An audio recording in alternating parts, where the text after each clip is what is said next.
So the next one is poor execution. Implementing an idea is much more important than the idea itself, and I don't know if small business people get that. Yeah, and I think that translates for me, the word that I always got drilled into me was focus. And that you can try to do too many things. That would be your middle name, man. Yeah. I mean, I've known you for a few years. You do that well. You really can stay focused on a program more than any guy I know. So focus on a few things and do them well. Yep. Okay. Next one. An inadequate business plan, a poor business plan. It's interesting for me. I would just say, do you have one? Right. Well, and it's interesting because a lot of startups don't even start with that foundational. So it's really two things, having a sound business plan as well as having a good financial plan and a budget, if you will. And the business plan, there's enough stuff on the internet that you can get templates to start building from. But if you're going to go out and look for investors or, again, stay focused, to understand your market plan within that, to understand your financial plan within that, to understand your service, your management team, all those things get laid out. And can be done at different levels. I've actually done strategic business plans and strategic systems plans for large corporations. That's part of what my company used to do. But even if you do it on the back of a napkin, document it because it gives you a course and a direction to stay to. Well, this is interesting because, I'm the guy, School of Hard Knocks. I'm the guy that, don't have a lot of education, just kept beating my head up against a wall till I found the door, and then walked through it, right? Well, but this is one that has changed. Because of the internet, you can gather all of the information you need. And because of all of the IT stuff that's out there, the future of any business is changing in a way that you have to do your research and continue to do research moving forward. So if you don't do this well at the beginning, the odds of you succeeding, and I wouldn't have said this, 10 years ago, but now it is so important. And the business plan, my mantra is it's about balance. You can write it in a half hour and probably get you headed in the right direction. You've also seen companies that take 6 months. Well, it's already moved on and changed. So it's finding, again, the balance of what's the right level of detail.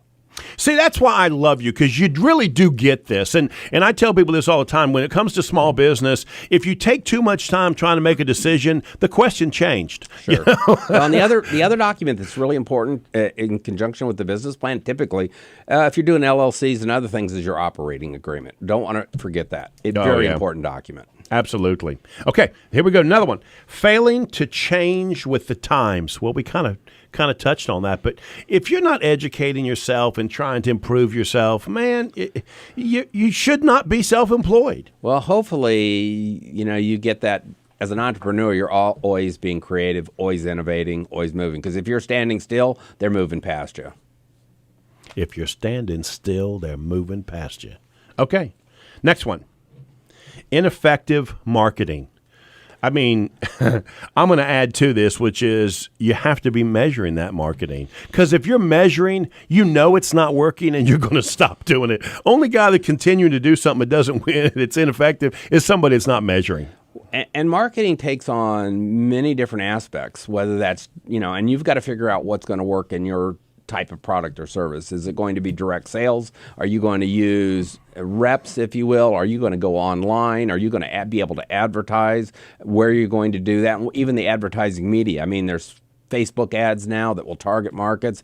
But the whole micro-targeting is another concept for even the small business owners to investigate, understand, and figure out how to bring that into your business so you can bring your message to the specific constituency, if you will, or specific customer that will be most likely to be interested in your product or service. Yeah, I call it know your buyer profile, and that kind of goes back to number 5, which is a poor location choice, and that is you've got to know your demographics, you've got to know who you're after. And the other one for the sales guys, when you've got salespeople out there in the field calling on prospects and clients, is you got to be careful of having the sales guy that wants to keep calling on the guys that will set up meetings, and they're nice guys, but they just never buy anything. You got to figure out when to cut the cord and say, time to move on. Thank you. We'll grab pizza and beer next Saturday, but I've got work to do and sales to make. It's funny because I tell my clients all the time, there's 2 things I really want to hear, and I really want to hear them fast. Yes or no. No, thank you. If you're not interested, tell me now, man. Don't burn up 2 weeks of my time to tell me you're not interested in something. You know, I'm going to move on. Well, here's a little inside tip I learned a long time ago selling when I worked at IBM as a marketing rep. Once you also get the order, finish the meeting and go away. Don't give them an opportunity to unsell or unclose the deal. Got it. Okay. This is the last one on this particular sheet now, you understand. We can add if you want to, and I know you're the kind of guy that's going to want to add, but number 10 on this list, underestimating the competition.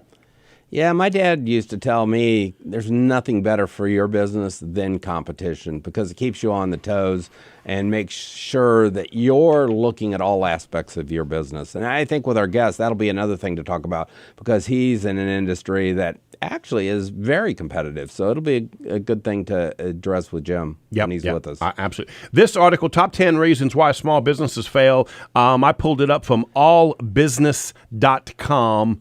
I thought it was a pretty decent article. You want to add anything to this, or do you think they covered it? No, well, they do. Those are great things. But I tell you, who you select to work around you, your hires, I mean, there's nothing more important than the people because at the end of the day, it's the people that are going to make your company. No matter how good the service is or how good the product is, it's those people that are that face with the customers that are going to make or break you, as well as small startups tend to be, you're working with your best friend, you're working with your brother, and you can't let those personal relationships interfere with making good business decisions.